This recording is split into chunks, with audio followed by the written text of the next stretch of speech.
ਓੰਕਾਰ ਸਤਿਨਾਮ ਕਰਤਾ ਪੁਰਖ ਨਿਰਭਉ ਨਿਰਵੈਰ ਅਕਾਲ ਮੂਰਤ ਅਜੂਨੀ ਸੈਭੰ ਗੁਰ ਪ੍ਰਸਾਦ। ਜਪ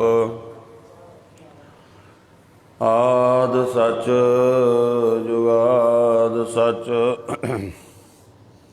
ਹੈ ਭੀ ਸਚ।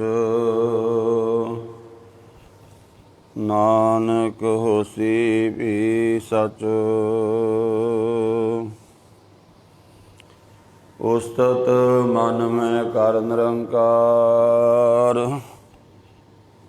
ਕਰ ਮਨ ਮੇਰੇ ਸਤ ਵਿਵਹਾਰ। ਨਿਰਮਲ ਰਸਨਾ ਅੰਮ੍ਰਿਤ ਪੀਓ।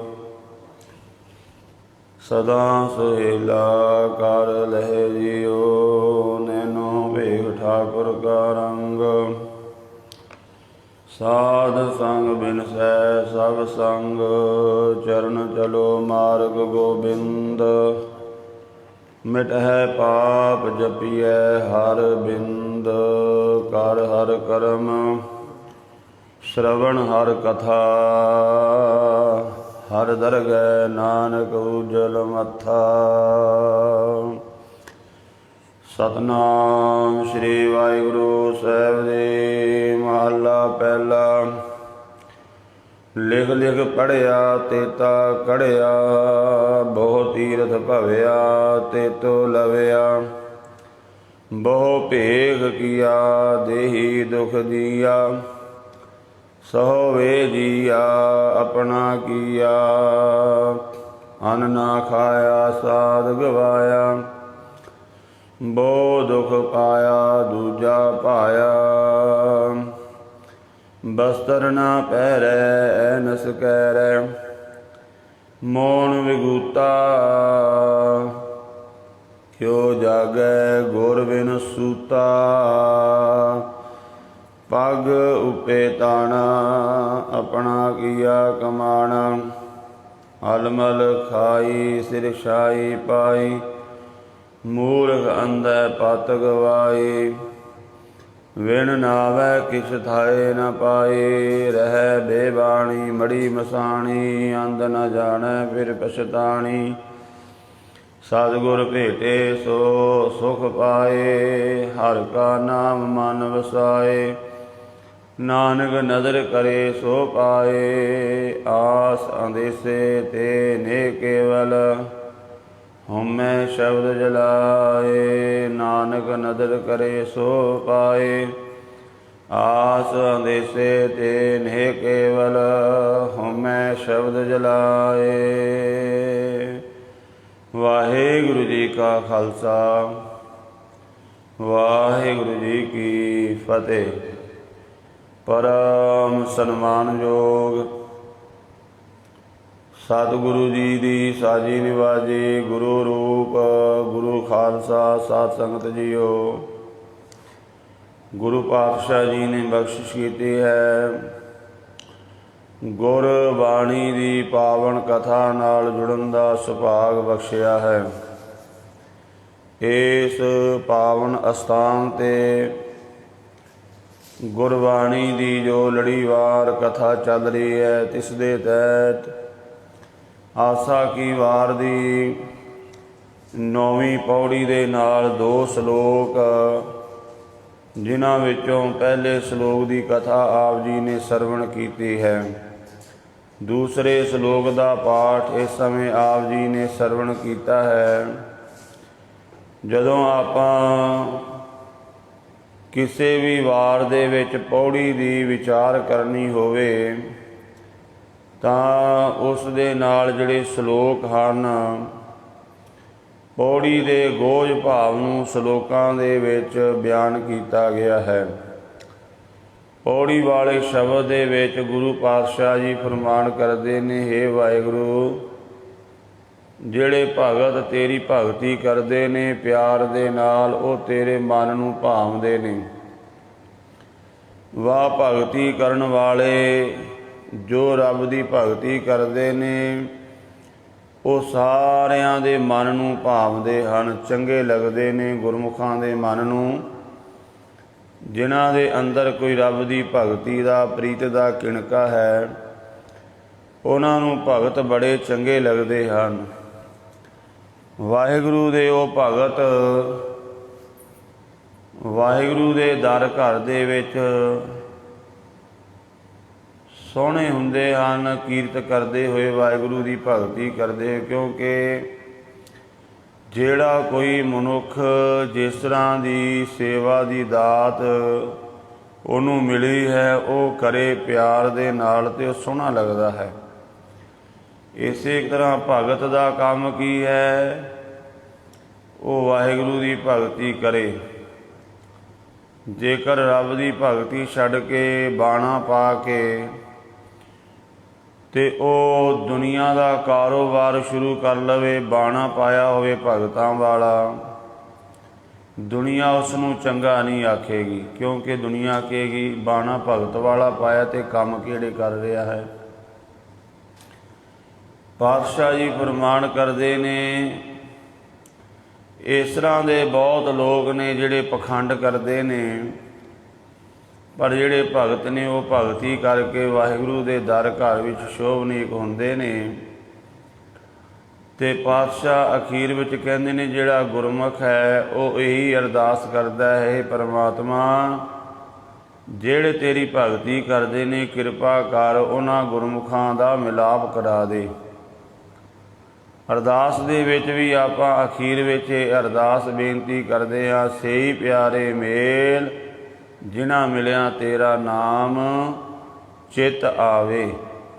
ਸਤਿਗੁਰੂ ਪਾਤਸ਼ਾਹ ਜੀ ਕਹਿੰਦੇ, ਪਰ ਬਹੁਤਾਤ ਗਿਣਤੀ ਦੇ ਵਿੱਚ ਦੁਨੀਆ ਦੇ ਵਿੱਚ ਪਖੰਡ ਚੱਲਦਾ ਹੈ। ਧਰਮ ਦੇ ਵਿੱਚ ਉਹ ਪਖੰਡ ਕਈ ਤਰ੍ਹਾਂ ਦਾ ਹੈ। ਸਤਿਗੁਰੂ ਜੀ ਪਾਵਨ ਬਾਣੀ ਦੁਆਰਾ ਉਪਦੇਸ਼ ਬਖਸ਼ਿਸ਼ ਕਰ ਰਹੇ ਹਨ।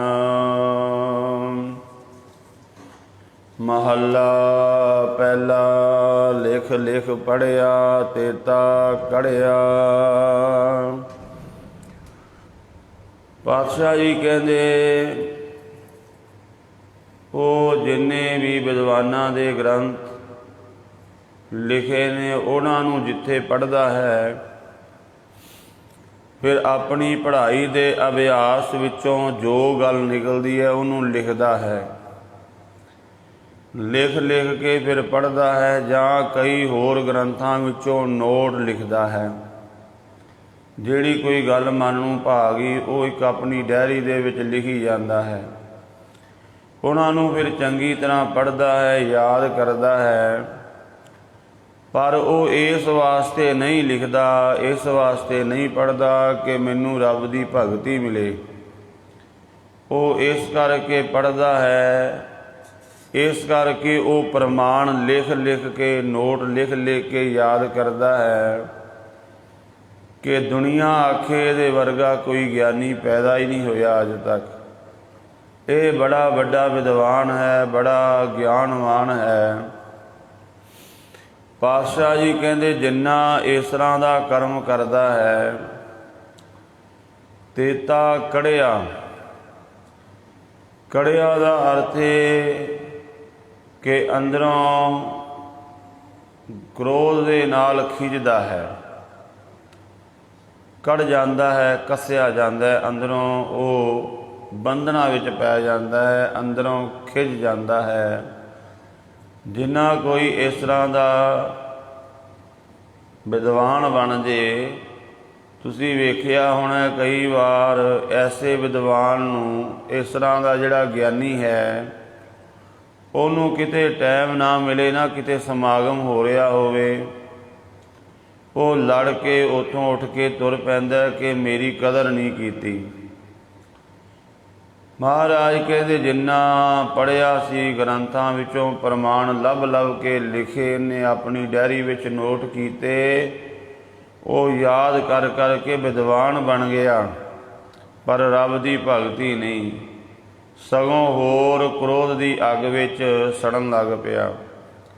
ਇਸ ਤਰ੍ਹਾਂ ਦੇ ਧਾਰਮ ਲੋਕਾਂ ਬਾਰੇ ਧੰਨ ਗੁਰੂ ਅਰਜਨ ਦੇਵ ਜੀ ਮਹਾਰਾਜ ਆਪਣੀ ਮੁਬਾਰਕ ਰਸਨਾ ਤੋਂ ਫਰਮਾਨ ਕਰਦੇ ਨੇ, ਪਾਠ ਪੜਿਓ ਅਰ ਵੇਦ ਵਿਚਾਰਿਓ। ਨਿਵਲ ਭਯੰਗਮ ਸਾਧੇ ਪੰਚ ਜਨਾ ਸਿਉ ਸੰਗ ਨਾ ਛੁਟਕਿਓ। ਅਧਿਕ ਅਹੰ ਬੁੱਧ ਬਾਧੇ ਪਿਆਰੇ, ਇਨ ਬਿਦ ਮਿਲ ਨਾ ਜਾਈ ਮੈਂ ਕੀਏ ਕਰਮ ਅਨੇਕਾ। ਹਾਰ ਪਰਿਓ ਸੁਆਮੀ ਕੈ ਦੁਆਰੈ, ਦੀਜੈ ਬੁੱਧ ਵਿਵੇਕਾ। ਫਿਰ ਮਹਾਰਾਜ ਅੱਗੇ ਬਚਨ ਕਰਦੇ ਨੇ ਕਿ ਮੌਨ ਭਿਓ ਕਰ ਪਾਤੀ ਰਹਿਓ, ਨਗਨ ਫਿਰਿਓ ਬਨ ਮਾਈ। ਇਸ ਤਰ੍ਹਾਂ ਦੇ ਕਰਮ ਕਰਨ ਲੱਗ ਪਿਆ ਤੇ ਪਾਤਸ਼ਾਹ ਕਹਿੰਦੇ ਕਈ ਥਾਵਾਂ ਦਾ ਭਰਮਣ ਕੀਤਾ, ਦੁਬਿਧਾ ਤੋਂ ਮੁਕਤ ਨਹੀਂ ਹੋ ਸਕਿਆ। ਤੜ ਤੀਰ ਸਭ ਧਰਤੀ ਭਰਮਿਓ, ਦੁਬਿਧਾ ਛੁਟਕੈ ਨਾਹੀ। ਮਨ ਕਾਮਣਾ ਤੀਰਥ ਜਾਏ ਵਸਿਓ, ਸਿਰ ਕਰਵਤ ਰਾਏ। ਮਨ ਕੀ ਮੈਲ ਨਾ ਉਤਰੈ ਏ ਬਿਦ, ਜੇ ਲਖ ਯਤਨ ਕਰਾਏ। ਕਨ ਕਾਮਣੀ ਹੈਵਰ ਗੈਵਰ ਬੋ ਵਿਦਾਨ ਦਾਤਾਰਾ। ਅੰਨ ਵਸਤਰ ਭੂਮ ਬੋ ਅਰਪੇ, ਨਹਿ ਮਿਲਿਐ ਹਰ ਦੁਆਰਾ। ਉੱਥੇ ਮਹਾਰਾਜ ਨੇ ਇਸ ਤਰ੍ਹਾਂ ਦੇ ਸਾਰੇ ਕਰਮਾਂ ਦਾ ਜ਼ਿਕਰ ਕੀਤਾ ਹੈ। ਫਿਰ ਜਦੋਂ ਆਪਾਂ ਧੰਨ ਗੁਰੂ ਅਰਜਨ ਦੇਵ ਮਹਾਰਾਜ ਜੀ ਦੀ ਪਾਵਨ ਬਾਣੀ ਸ੍ਰੀ ਸੁਖਮਨੀ ਸਾਹਿਬ ਜੀ ਦਾ ਪਾਠ ਕਰਦੇ ਹਾਂ, ਉੱਥੇ ਤੀਸਰੀ ਅਸ਼ਟਪਦੀ ਜਿਹੜੀ ਹੈ, ਤੀਸਰਾ ਸ਼ਲੋਕ ਬਹੁ ਸ਼ਾਸਤਰ ਬਹੁ ਸਿਮਰਤੀ, ਪੇਖੇ ਸਰਬ ਟਢੋਲ, ਪੂਜਸ ਨਾਹੀ ਹਰਿ ਹਰਿ, ਨਾਨਕ ਨਾਮ ਅਮੋਲ।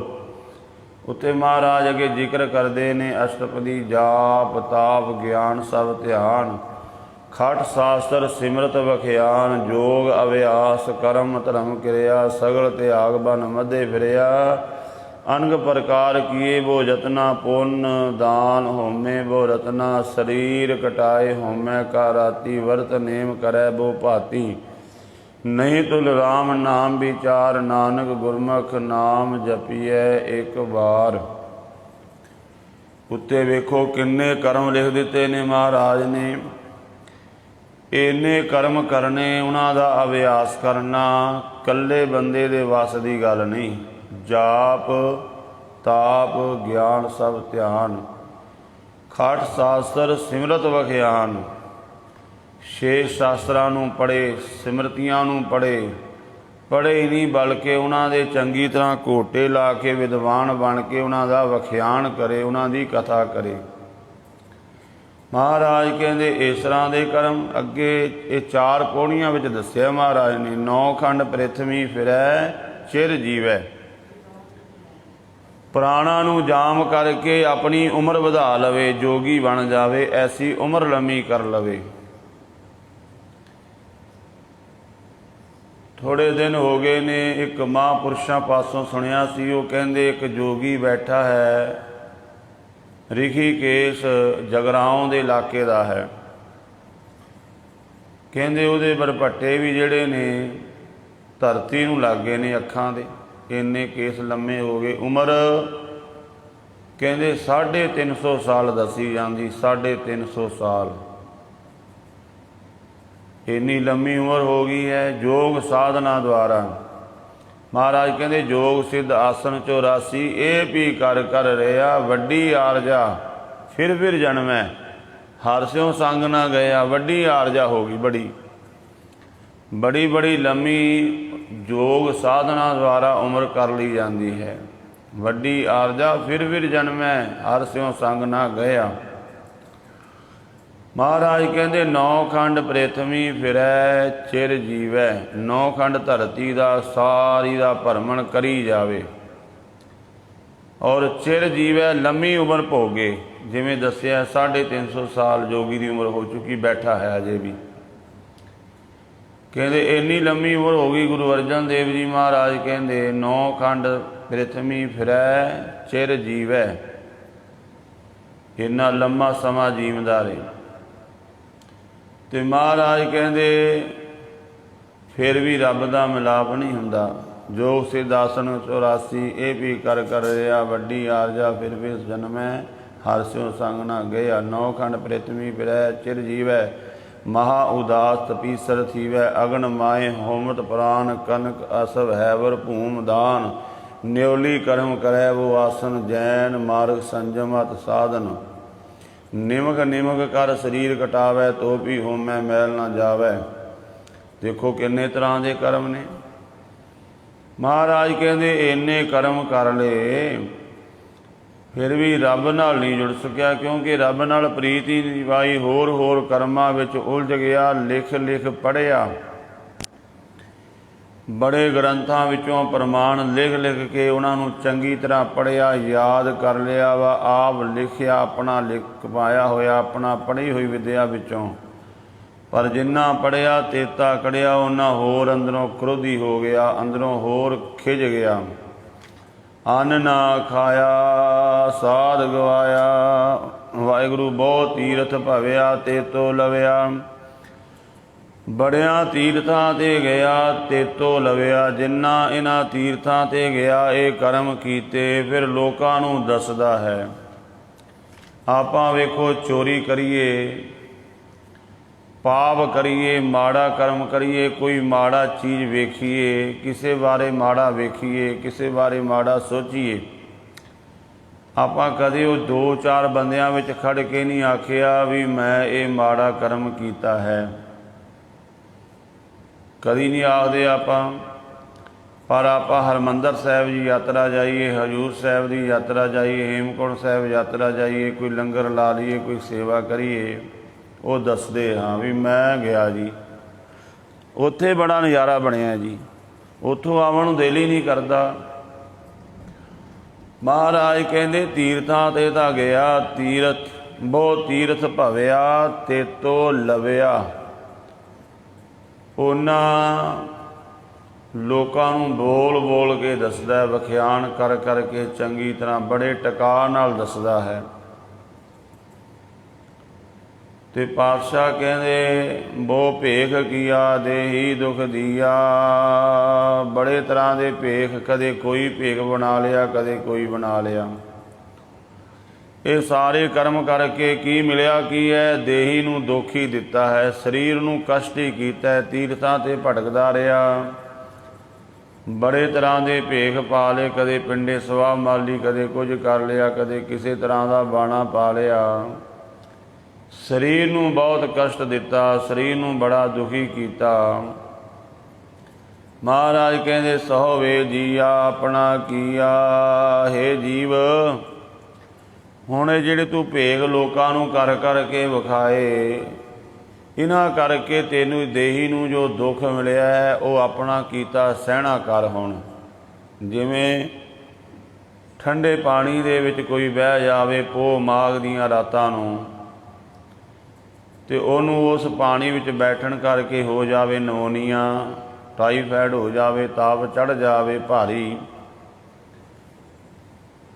तो पातशाह कहते इहदा दोष रब नूं ना देई जी, जां किसी होर नूं ना देई, क्योंकि पानी विच बैठण वास्ते तैनूं रब ने नहीं कहा, किसी होर ने नहीं कहा, तू आप जाके पानी विच वड़िया भी मैं बड़ा साधु हाँ तपस्वी हाँ, इहदा कीता होया हुण सहना कर। जेठ हाड़ दे महीने विच गर्मी विच धूणे तपा के बैठ गया, ਉਹਦੇ ਕਾਰਨ अंदर गर्मी वध गई, गर्मी तो रोग पैदा हो गया शरीर नूं। महाराज कहते ये तू अपना कर्म आप कीता है, ते हुण ये कीते होए दा सौवे जिया अपना किया। तू अपना कीता होया, हुण जिहड़ा कर्म सी ਉਹਦੇ करके तैनूं ये फल मिल रहा है, सहना कर। अन्न ना खाया साध गवाया, बोध पाया दूजा भाया। अन्न नहीं खादा, ये भी बड़ा पखंड चलता है धर्म दे विच। धन गुरु ग्रंथ साहिब महाराज जी दे अंदर भगत कबीर साहिब जी का एक शब्द गौण राग दे विच है, उत्थे उन्होंने कहा है 4 हस्तियां की पूजा करया करो। गुरमुखो 4 हस्तियां का सदा सत्कार करना है आपां। ये गुरु ग्रंथ साहिब जी का फरमान है, बाणी कह रही है 4 हस्तियां का सदा सत्कार करया करो जे कुछ प्राप्त करना है। पहला कौन है, पहली हस्ती किहड़ी है जिहदा सत्कार करना है, जिहदे अदब विच रहना, जिहदे भै विच रहना है, वो है रब। दूसरी हस्ती गुरु पातशाह, तीसरा संत जन, ते चौथा अन्न, अन्न देवता। इन्नी वड्डी महानता वेखो, परमात्मा गुरु संत दे बराबर अन्न है। धन गोपाल, भगत कबीर साहिब का यह शब्द है, धन गोपाल, धन गुरुदेव, धन अनाद भूखे कवल टैकेव। अनाद कहिए अन्न, अन्न आद जो साढ़े शरीर नूं एनर्जी देंदे ने, शक्ति देंदे ने, ऊर्जा बख्शदे ने। धन होए संत जिन ऐसी जानी, तिनको मिलवो सारंग पानी। हे परमात्मा तू भी धन है, हे गुरु पातशाह तुसी भी धन हो। ते भगत कबीर साहब कहते अन्न देवता तू भी धन है, बराबर कहता रब दे गुरु दे। धन अनाद भूखे कवल टह केव, भुखा बंदा सारे दिन का भुखा होवे चेहरा मुरझा जाता है, 2-3 दिन का भुखा होवे शरीर की वेखो की हालत बन जाती है। अन्न की एक बुरकी अंदर गई तो मनुख का चेहरा खिड़ जाता है, भावें महीने का भुखा होवे। धन अनाद भूखे कवल टह केव, कवल फुल की तरह खिड़ जाता, इको अन्न की बुरकी अंदर गई है। किन्नी वड्डी अन्न की महानता है। धन होए संत जिन ऐसी जानी, तिनको मिलवो सारंग पानी। भगत कबीर साहब कहते जिथे रब नूं जपदे उत्थे अन्न देवते नूं भी जपिया करो। जपीए नाम जपीए अन्न, अंबे कै संग नीका वन। कहते जिवें तुसीं नाम जपदे हो ना सहज विच बैठ के, इस तरह भोजन नूं भी प्यार नाल छकिया करो। जल्दी विच कीते हुए भजन का रस नहीं, जल्दी विच कीते हुए भोजन का रस नहीं है। जल्दबाजी विच आपां हुण सुखमनी साहिब का पाठ ही करना होवे ना तो गुरमुखो कम से कम 1.5 घंटा लग जाता है। 1 घंटा 20-25 मिनट, जे होर थोड़ा जिहा ठहराव ना करिए तो ज़्यादा भी टाइम लग जाता है। तो तुसीं वेखिया होना कोई अद्धे घंटे विच भी कर दिंदा, कहंदा मैं तो 35 मिनट विच ही कर देना, तो इस तरह के भी ने 5 मिनट विच भी करने वाले हैगे ने, 5 मिनट विच भी करने वाले है ने। तो फिर वो शरीर उहदी की हालत होएगी, उस बंदे की अवस्था की बनेगी? कोई अवस्था नहीं बनेगी। बाणी विच कोई दोष नहीं है, साडे विच दोष है, असीं बाणी नूं तरीके नाल पढ़दे ही नहीं हाँ। भेडा चाल दे विच चल पए, बस एक लोकां दी फॉर्मैलिटी पूरी हो गई, वो लोकां नूं दिखाउण वास्ते। नहीं तो जिन्ना समा बाणी पढ़दे हो गया, कोई अवस्था बननी चाहिए है ना। तो भगत कबीर साहब कहते जिवें तुसीं अन्न नूं जिन्ना सहज ना छकोगे तुहाडे शरीर नूं शक्ति देवेगा। हुण डॉक्टर भी कहते ने ना भी रोटी नूं चिथ के चंगी तरह आराम ना खाओ। जल्दी जल्दी विच कीता होया भोजन तुहाडे शरीर नूं रोगी कर देवेगा। जल्दबाजी विच कीता होया जप बाणी पढ़ी हुई भी अंदर मन नूं ठका नहीं बख्शेगी। क्योंकि महाराज बाणी विच लिखिया सहजे गाविया थाए पवै बिन सहजे कथनी बाद। हुण साडी हालत आपां पाठियां नूं निरा दोष ना दईए। घरां विच पाठ हुंदा है ना, सुखमनी साहिब दा अखंड पाठ दा भोग जां कोई भी, ते आपां गुरु की खुशी लैण का यतन नहीं करते। आपां कहंदे साडे घर MLA ने आउणा है, जे ते आ गया पहलां, फिर कहंदे चक दो फट्टा छेती भाई साहब पा दो भोग, पढ़ दो ना साहब होण, ते जे लेट है कहंदे होर खिच होर लम्मा कर लो जी भोग नूं। भाव कि साडा गुरु नाल प्यार नहीं। जे गुरु नाल प्यार है, कोई आवे कोई जावे, असीं किसे तों की लैणा है। महाराज कहते रंग हसै रंग रोवै, चुप भी कर जाए परवाह ना ही किसे केरी। बाज सच्चे नाह, सच्चे तो बिना होर किसे की परवाह नहीं करनी। जो सच्चा साहब साडे घर बैठा है, असी लोकां वल वेख के भोग नहीं पाना। ये गल नोट कर लीए। आपां कदे भी पाठ कराइए ना घर विच, ਤੇ ਆਪਣੇ ਸਮੇਂ ਦੇ ਆਪਣੇ ਸਹਿਜ ਵਿੱਚ ਕਰਾਈਏ, ਨਾ ਕਿ ਕਿਸੇ ਨੂੰ ਹਲਵਾਈ ਨੇ ਲੰਗਰ ਲੇਟ ਕਰਤਾ ਤੇ ਤਾਂ ਲੰਮਾ ਕਰ ਦੋ, ਕਹਿੰਦੇ ਅਜੋਰ ਕਰੀ ਚਲੋ ਜੀ। ਤੋ ਇਹ ਸਾਨੂੰ ਪਹਿਲਾਂ ਆਪਣਾ ਬਣਾਉਣਾ ਚਾਹੀਦਾ ਨੇਮ ਕੋਈ, ਉਸ ਹਿਸਾਬ ਨਾਲ ਗੁਰੂ ਦੀ ਖੁਸ਼ੀ ਮਿਲਦੀ ਹੈ। ਭਗਤ ਕਬੀਰ ਸਾਹਿਬ ਕਹਿੰਦੇ ਜਪੀਐ ਨਾਮ ਜਪੀਐ ਅੰਨ। ਜਿਵੇਂ ਨਾਮ ਜਪਣਾ ਹੈ ਨਾ ਸਹਿਜੇ ਸਹਿਜੇ, ਅੰਨ ਨੂੰ ਵੀ ਸਹਿਜੇ ਸਹਿਜੇ ਖਾਓ। ਸਹਿਜੇ ਸਹਿਜੇ ਛਕਿਆ ਹੋਇਆ ਭੋਜਨ ਤੁਹਾਡੇ ਸਰੀਰ ਨੂੰ ਬੜੀ ਛੇਤੀ ਊਰਜਾ ਦੇਵੇਗਾ, ਸ਼ਕਤੀ ਦੇਵੇਗਾ। ਸਹਿਜੇ ਕੀਤਾ ਭਜਨ, ਤੁਸੀਂ ਇਹ ਜ਼ਰੂਰ ਨਹੀਂ 5 ਪਾਠ ਕਰਨੇ, 1 ਪਾਠ ਕਰ ਲਓ ਜੇ ਜਪਜੀ ਸਾਹਿਬ ਦਾ ਟਿਕਾ ਕੇ। ਇਹ ਜਪਿਆ ਹੋਇਆ 1 ਪਾਠ ਹੀ ਬੜੀ ਕਿਰਪਾ ਕਰ ਦੇਵੇਗਾ। ਸੁਖਮਨੀ ਸਾਹਿਬ ਦਾ ਸਾਰਾ ਪਾਠ ਨਹੀਂ ਹੁੰਦਾ, ਅੱਧਾ ਕਰ ਲਵੋ, ਅੱਧਾ ਨਹੀਂ ਕਰਦੇ ਤੇ 6 ਕਰ ਲਓ, ਬਸ ਸਹਿਜ ਨਾਲ ਕੀਤਾ ਜਾਵੇ। ਸਹਿਜ ਨਾਲ ਕੀਤਾ ਹੋਇਆ ਭੋਜਨ ਸ਼ਕਤੀ ਦੇਵੇਗਾ ਸਰੀਰ ਨੂੰ, ਸਹਿਜ ਨਾਲ ਕੀਤਾ ਹੋਇਆ ਭਜਨ ਸ਼ਕਤੀ ਦੇਵੇਗਾ ਮਨ ਨੂੰ। ਮਨ ਔਰ ਤਨ ਦਾ ਸੁਮੇਲ ਹੈ ਸਾਡਾ ਜੀਵਨ। ਤਨ ਦੀ ਸ਼ਕਤੀ ਡਾਊਨ ਹੋ ਜੇ ਤਾਂ ਵੀ ਮਨੁੱਖ ਜੀਵਨ ਸਹੀ ਨਹੀਂ ਜੀ ਸਕੇਗਾ, ਸਰੀਰ ਰੋਗੀ ਹੋ ਜਾਵੇਗਾ, ਸਰੀਰ ਨੂੰ ਸ਼ਕਤੀ ਨਹੀਂ ਮਿਲੀ ਪੂਰੀ। ਔਰ ਮਨ ਡਾਊਨ ਹੋ ਗਿਆ, ਮਨ ਨੂੰ ਭਜਨ ਨਹੀਂ ਮਿਲਿਆ, ਬੰਦਗੀ ਦੀ ਸ਼ਕਤੀ ਨਹੀਂ ਮਿਲੀ, ਤੇ ਮਨ ਵੀ ਝੋਰਿਆਂ ਵਿੱਚ ਪੈ ਜਾਂਦਾ, ਫਿਕਰਾਂ ਵਿੱਚ ਪੈ ਜਾਂਦਾ ਹੈ। ਇੰਨਾ ਵੇਖੋ ਤੁਸੀਂ ਮਨੁੱਖ ਕਈ ਵਾਰ ਅੰਦਰੋਂ ਇੰਨਾ ਡਾਵਾਂ ਡੋਲ ਹੈ, ਕੋਈ ਗੱਲ ਸੁਣੀ ਹਾਰਟ ਅਟੈਕ ਆ ਗਿਆ। ਉਹਦਾ ਕਾਰਨ ਕੀ ਸੀ? ਮਨੁੱਖ ਦਾ ਮਨ ਬੜਾ ਡੋਲਿਆ ਹੋਇਆ ਸੀ, ਮਨ ਵਿੱਚ ਉਹ ਸ਼ਕਤੀ ਨਹੀਂ ਸੀ। ਐਸੀ ਕੋਈ ਗੱਲ ਖਬਰ ਸੁਣ ਲਈ, ਉਹ ਸਿੱਧਾ ਮਨ 'ਤੇ ਅਸਰ ਕੀਤੀ, ਅਟੈਕ ਆ ਗਿਆ, ਕਿਸੇ ਨਾ ਕਿਸੇ ਤਰ੍ਹਾਂ ਦਾ ਬੰਦਾ ਖਤਮ। ਜਦੋਂ ਤੁਹਾਡਾ ਮਨ ਸ਼ਕਤੀ ਦੇ ਵਿੱਚ ਹੈ, ਕੋਈ ਵੀ ਮਾੜੀ ਘਟਨਾ ਤੁਹਾਡੇ 'ਤੇ ਅਸਰ ਨਹੀਂ ਕਰ ਸਕੇਗੀ। ਲਾਹੌਰ ਜਾਓ, ਉੱਥੇ ਇੱਕ ਥਾਂ ਬਣਿਆ ਹੈ ਸ਼ਹੀਦਗੰਜ, ਜਿੱਥੇ ਮੀਰ ਮਨੂ ਦੀ ਜੇਲ੍ਹ ਦੇ ਵਿੱਚ ਸਿੰਘਣੀਆਂ ਨੂੰ ਬੰਦ ਕਰ ਲਿਆ।